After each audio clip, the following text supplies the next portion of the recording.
దేవునితో సహవాసం కలిగి జీవించాలి. సామెతల గ్రంథం 8వ అధ్యాయం 34వ వచనంలో మనం చూస్తే మరి ఇక రాయబడి ఉన్నటువంటి మాటలో మనం చూసినట్లయితే, అనుదినము నా గడప యొద్ద కనిపెట్టుకొని నా ద్వారబంధముల యొద్ద కాచుకొని నా ఉపదేశమును వినువారు ధన్యులు. ఇక్కడ చూస్తే దేవుని మాటలు వినుటకు ఆయన గుమ్మము యొద్ద కాచుకొని ఉండాలంట. దేవుని యొక్క వాక్యంలో మనం చూసినట్లయితే, అనుదినము నా గడప యొద్ద కనిపెట్టుకొని నా ద్వారబంధముల యొద్ద కాచుకొని నా ఉపదేశము వినువారు ధన్యులు. చూద్దాం ఇక్కడ వాక్యంలో ఏమనుందంటే, అనునిత్యం అంట. ఎప్పుడో ఒకసారి కాదు, వారంలో ఒకసారి కాదు, వారంలో 2 సార్లు కాదు, లేకపోతే వారంలో 3 సార్లు కాదు. దేవుని వాక్యం ఏం చెప్తుందంటే, అనుదినము, ప్రతిరోజు కూడా మనము దేవునితో ఒక అనుబంధంలోకి రావాలి. ప్రతిరోజు కూడా దేవుని సన్నిధిలో, అంటే చర్చిలో వచ్చి ప్రార్థన చేయడం కాదు, నువ్వు ఎక్కడుంటావో అక్కడ ప్రతి నిత్యం కూడా దేవుని స్పిరిట్తో నువ్వు కనెక్ట్ అయి ఉండాలి.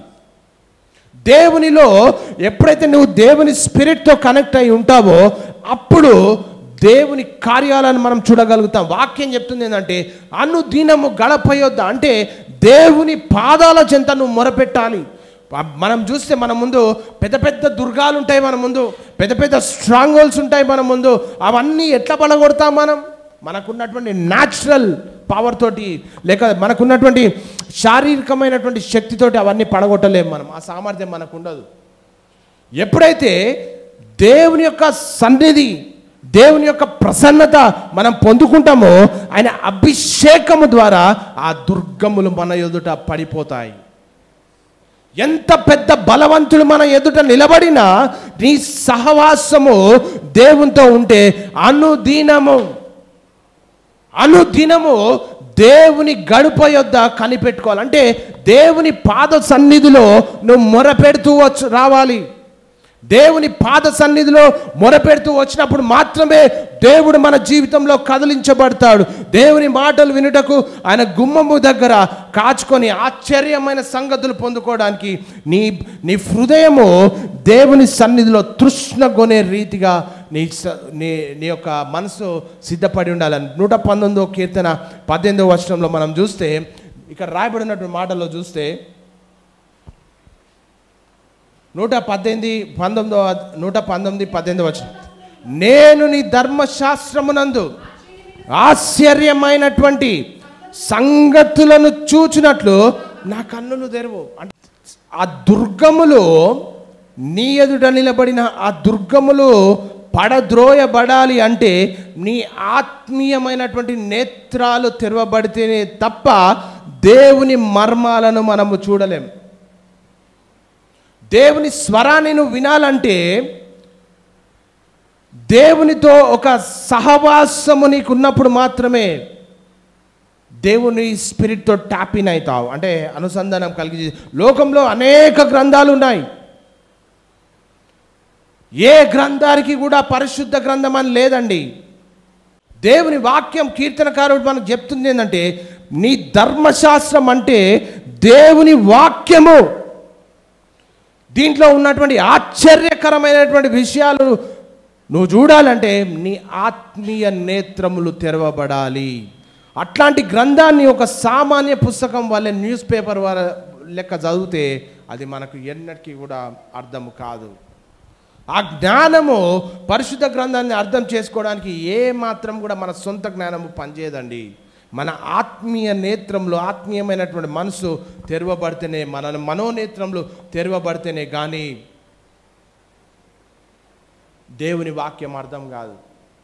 సింపుల్గా వస్తాం, బైబిల్ పట్టుకొని వస్తాం, నేర్చుకుంటాం, వింటాం, వెళ్ళిపోతాం. అది అర్థం కాదు మనకు. నీ మనోనేత్రాలు తెరవబడితేనే, మనకున్న డిగ్రీలను బట్టి బైబిల్ అర్థం కాదు, మనకున్నటువంటి చదువుని బట్టి బైబిల్ అర్థం కాదు. మీకు తెలుసా, మనోనేత్రాలు ఎన్ని డిగ్రీలు ఉన్నా ఆ డిగ్రీలను బట్టి బైబిల్ అర్థం కాదు నీకు. నీ మనోనేత్రములు తెరవబడితేనే తప్ప బైబిల్ నీకు అర్థం కాదు. అందుకని తెలుసుకోవాలనే తృష్ణ మనకు ఉండాలి. ఆ తృష్ణ లేకపోతే మనకు ఎప్పటికీ కూడా దేవుని వాక్యం అర్థం కాదు. మనోనేత్రములు తెరవబడితేనే తప్ప ఆశ్చర్య కార్యములు మనకు అర్థం కాదు. బైబిల్లో ఏముంది ఇంతకు? ఈ గ్రంథంలో దేవుని వాక్యంలో చూస్తే ఆయన పిలుపు ఉంది, దాని నిరీక్షణ ఉంది. పరిశుద్ధుల స్వాస్థ్యము, నీకు రావాల్సినటువంటి స్వాస్థ్యము ఎక్కడో లేదు, బైబిల్లోనే ఉంది. మనం అనుకుంటాం అనేక బిజినెస్లు పెట్టుకోవాలి, లేకపోతే ఇంకేదో చేయాలి, ఇంకేదో రీతిగా సంపాదించుకోవాలని అనుకుంటాం, ఏదో ప్రయత్నాలు చేస్తాం. అవి ఏవి కూడా చివరికి ఫలించవు. నువ్వు దేవుని దగ్గరికి వచ్చి దేవుని యొక్క సంగతులు తెలుసుకొని దేవుని వాక్యంలో నువ్వు నేర్చుకుంటే దేవుడు నీకు ఆ సామర్థ్యాన్ని ఇస్తాడు. ద్వితీయోపదేశకాండు నీకు భాగ్యము సంపాదించుకోవడానికి నేను సామర్థ్యం ఇస్తాను ఉంటుంది. భాగ్యం, ఈ సత్యము నీకు తెలియకపోతే బైబిల్ చెప్తుంది ఏంటంటే భాగ్యము సంపాదించుకోవడానికి నేను నీకు సామర్థ్యం ఇస్తా. ఆది కాండంలో చూస్తే నువ్వు ఫలించి అభివృద్ధి పొంది విస్తరించాలి. ఎప్పుడు తెలుసుకుంటావు విస్తరిస్తావు, ఎప్పుడు విస్తరించబడతావు అంటే దీంట్లో ఉన్నటువంటి ఆశ్చర్య కార్యములు నీకు వివరించబడినప్పుడు మాత్రమే, దేవుడు నీ మనోనేత్రాలు తెరిచినప్పుడు మాత్రమే దేవుని కార్యాలను, మిరాకిల్స్, అద్భుతాలు నువ్వు చూడగలుగుతావు. కీర్తనకారుడు చెప్తున్నాడు, దాంట్లో ఏముందంటే ఆయన మహిమైశ్వర్యం ఉంది బైబిల్లో. ఆయన బలము దొరుకుతుంది, అపరిమితమైనటువంటి అన్లిమిటెడ్ పవర్ నీకు లభిస్తుంది బైబిల్ తెలిస్తే. అపరిమితమైనటువంటి శక్తి, ఆయన మహత్యము నీకు లభిస్తుంది. చేయవలసింది ఏమంటున్నాడు కీర్తనకారుడు, ఆయన గడప యొద్ద నేను, ఏమనుంది అక్కడ మనం చదువుకున్నాం, ఆయన గడప యొద్ద కనిపెట్టుకోవాలి. కనిపెట్టుకున్నప్పుడు మాత్రమే దేవుని యొక్క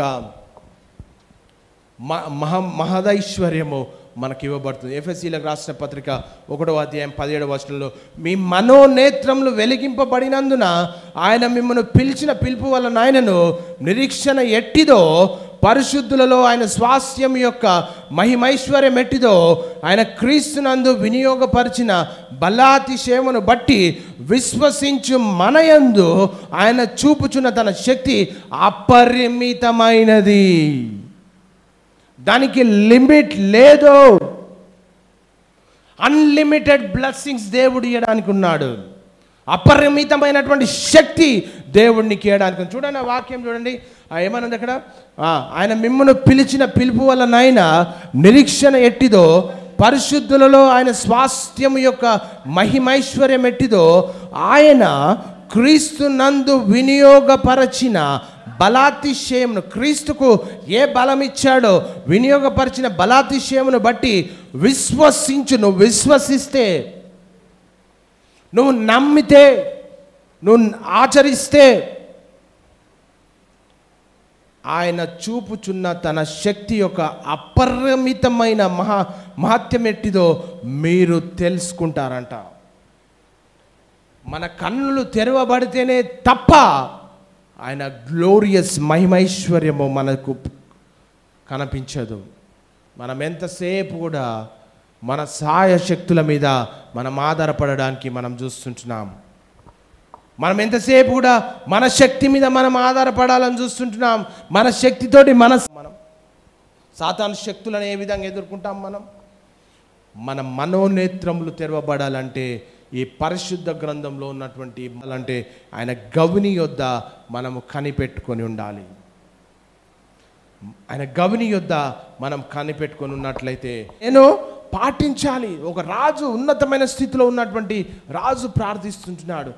ఈ దివ్య గ్రంథంలోని దివ్యమైన సంగతులు మనం తెలుసుకోలేకపోతున్నాం. ఎందుకంటే మన మనోనేత్రములు తెరవబడతలేవు. మన మనోనేత్రములు తెరవబడాలి అంటే ఆయన గవ్విని యొద్దుట తృష్ణ కలిగి మనం ప్రార్థించాలి. నీవు ఏ స్థితిలో ఉన్నా, నువ్వు రూమ్లో ఉన్నా, రోడ్డు మీద ఉన్నా, బయట ఉన్నా, ఎక్కడున్నా, దేవుని ఆత్మతో నువ్వు కనెక్ట్ కావాలి. నీ సమస్యకు అప్పుడే పరిష్కరించబడుతుంది. నీ కష్టానికి సమస్య తీర్చబడుతుంది. మనం అనుకుంటాం, నేను దేవుని సన్నిధి పోయినా, నేను పాట పాడినా, నేను వాక్యం చదివినా, పాస్టర్ ఏ వాక్యం చెప్తే అది బైబిల్ చదివినా, దాంతో నా సమస్యలకు పోతే అని అనుకుంటాం. కానీ దావీదు వలె నాట్యం చేస్తానని పాడే మనము, దావీదు లెక్క నేను పాటలు పాడతానే మనము తృష్ణ లేకపోతే దేవుని నుండి మనం పొందుకోలేం. ఆ మనోనేత్రంలో తెరవబడే ద్వితీయోపదేశకాండం 32వ అధ్యాయం 2వ వచనంలో మనం చూస్తే ఇక్కడ రాయబడి ఉన్నటువంటి మాట ఏమనుందంటే 32 2వ వచనం, నా ఉపదేశము వానవలె కురియును, నా వాక్యము మంచు వలెను, లేత గడ్డి మీద పడు చినుకుల వలెను, పచ్చిక మీద కురియు వర్షం వలె ఉండు. దేవుడు ఏ ఉద్దేశంతో మంచును వర్షంను కురిపిస్తున్నాడో అవి దేవుని ఉద్దేశం చక్కగా నెరవేరుస్తాయి. వర్షం వస్తుంది, ఎందుకు వస్తుంది అంటే భూమిని తడపడానికి. భూమిని తడిపితేనే, విత్తనాలు వేస్తేనే పంట చేతికి వస్తుంది. వర్షం లేకుండా నేను విత్తనం వేస్తా అంటే విత్తనము మొలక రాదు. దేవుడు ఏ ఉద్దేశంతో నిన్ను నిర్మించాడో ఆ ఉద్దేశ ప్రకారము నువ్వు జీవిస్తేనే దేవుని కార్యాలను నువ్వు చూడగలుగుతావు భూమి మీద. దేవుడు ఆ ఉద్దేశ ప్రకారము నువ్వు నడుచుకోవాలి అని ఆయన కోరుకుంటున్నాడు. దేవుని వాక్యం చేత నువ్వు నడిపించబడాలి. ఒక నామమాత్రమైనటువంటి క్రైస్తవ జీవితంలో నువ్వు ఉన్నంత మాత్రాన నీ మనోనేత్రములు తెరవబడవు.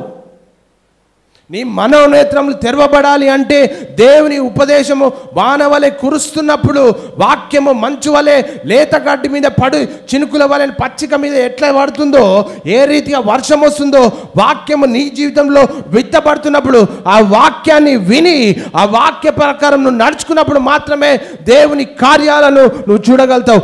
ఆపత్ కాలంలో నువ్వు మొరపెడితే ఆపత్ కాలంలో దేవుడు నీకు సహాయం చేస్తాడు. ఆపత్ కాలంలో దేవుడు నీ కోటలను కూడా పడగొడతాడు.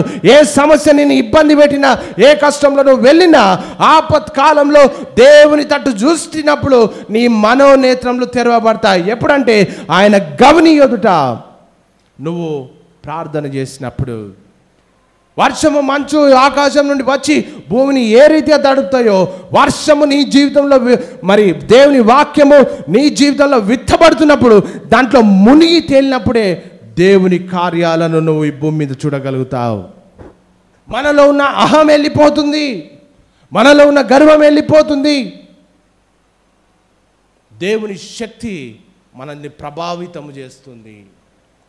చూడండి ఎంత మంచి మాట ఇది. నా ఉపదేశము వానవలె కురియును. ఎన్ని సంవత్సరాల నుండి నువ్వు వాక్యం వింటున్నావు? ఎన్ని సంవత్సరాల నుండి నీకు క్రైస్తవ చరిత్ర ఉంది? పాటలు పాడతాం, వాక్యం వింటాం, కానీ ఆ వాక్యము నీ జీవితంలో మొలుస్తుందా? చేయవలసింది ఒకటే, ఆయన గవిని యొద్దున కనిపెట్టుకోవాలి. ఆయన గవిని అంటే ఆయన పాదాల చెంత మనం కనిపెట్టుకొని ఉండాలంట. వర్షం మంచు ఆకాశం నుండి భూమిని ఏ విధంగా దడుతున్నాయో, దేవుని వాక్యము నీ జీవితంలో విత్తబడుతున్నటువంటి తరుణంలో ఆ వాక్యాన్ని నువ్వు సాత్వికముతో అంగీకరించినప్పుడు మాత్రమే ఆ వాక్యము నీ జీవితంలో కార్యరూపము దాలుస్తుంది. ప్రియ దేవుని సంగమా, నా సొంత తెలివితోటి నేను బ్రతుకుతా, నా ఆలోచనల ప్రకారం నేను నడుస్తా, మా కుటుంబ బ్యాక్గ్రౌండ్ ప్రకారం నేను నడుచుకుంటా, నాకేం తక్కువ లేదంటే ఆయన గడప యొద్ద నువ్వేం చేయాలంట? కనిపెట్టుకొని ఉండాలంట. దేవుని వాక్కులు ఆయన నోట నుండి, ప్రవక్తల నోట నుండి, దైవజనుల నోట నుండి విడుదలైనప్పుడు ఆ మాటలకు విధేయత చూపించాలి. ఆ మాటలను కనిపెట్టుకోవాలి. దేవుని సంకల్పము నెరవేర్చబడాలంటే దేవుని నుండి వచ్చిన ప్రతి మాటకు నువ్వు లోబడినప్పుడు మాత్రమే నీ జీవితంలో ఆ మాటలన్నీ కూడా కార్యరూపం దాల్స్తాయి. మరలా అనేక వాక్యాలు చెప్తుంటాం దైవికంగా, అవన్నీ మళ్ళీ దేవుని దగ్గరికి వెళ్ళాయి. నీ జీవితంలో ఏదైతే పొందుకుంటావో ఆ వాక్యము నీ జీవితంలో హృదయంలో మొలకెత్తుతుంది. యెషయా గ్రంథంలో చూద్దాం ఒక మాట, ఇక్కడ మంచి మాట ఉంది. 55వ అధ్యాయం 10వ వచనంలో చూస్తే యెషయా గ్రంథం, వర్షమును హిమమును ఆకాశము నుండి వచ్చి అక్కడికి ఎలాగో మరలా భూమిని తడిపి విత్తువానికి విత్తనమును భుజించువానికి ఆహారమును ఎస్ అలాగే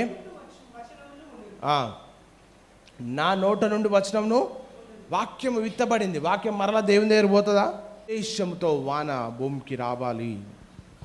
ఒక ఉద్దేశంతో వాన వర్షము భూమి మీద పడితేనే భూమి మీద ఉన్న సకల ప్రాణులు జీవిస్తాయి. దేవుని వాక్యం చెప్తుందంట, దేవుడు ఒక మాట చెప్పాడంటే ఆ మాట తప్పక జరుగుతుంది నీ జీవితంలో. ఎప్పుడు జరుగుతుందో తెలుసా? ఆయన గడప యొద్ద నువ్వు కనిపెట్టుకొని ఉన్నప్పుడు. పాస్టర్ గారు ఒక మాట ఇచ్చిండండి, నేను విన్నా, రేపు ప్రార్థన చేస్తా, ఎల్లుండి ప్రార్థన చేస్తా, అయిపోయింది, కథం. వాక్యం ఇట్లా విని ఇట్లా వదిలిపెడితే కదిలించబడు దేవుడు. అందుకే జరగవలసి ఉన్న కొన్ని విషయాలు కూడా జరిగిపోయినట్టు పరిశుద్ధ గ్రంథంలో రాయం చొప్పున ఆ మాట భూమి మీదకి విడుదల చేయబడ్డది. ఆ మాటను ఎప్పుడైతే నువ్వు ఎత్తిపట్టి ప్రార్థిస్తావో అది సంకల్పంలోకి వస్తుంది, నీ జీవితంలో వెలుగునిస్తుంది, ఆదరిస్తుంది, ప్రోత్సహిస్తుంది, జీవింపజేస్తుంది, నిత్య రాజ్యానికి నడిపిస్తుంది.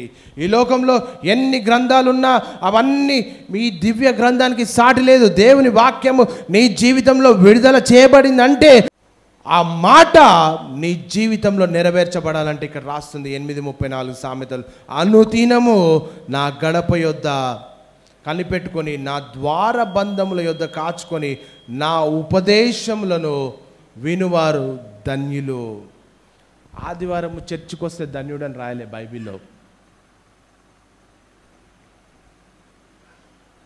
ఆదివారం చర్చికి వస్తే ధన్యుడు అని రాయలే బైబిల్లో.